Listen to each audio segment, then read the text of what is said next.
Hi everyone, here we've got ALCATEL One X and let me show you how to clear browsing data on this device.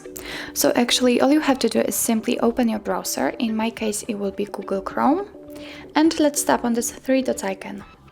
Now let's choose the history, and as you can see here we've got the list of previously visited websites.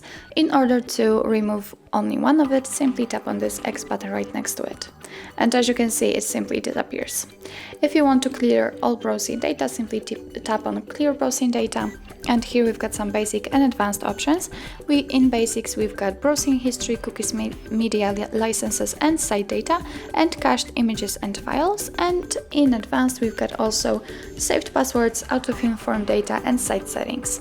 What's more, we can change the time range from last hour to, for example, last 7 days.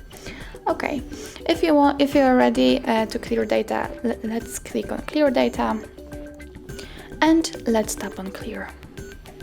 As you can see, we just cleared the history and everything went fine. So that's all. This is how to clear browsing data in your ALCATEL One X.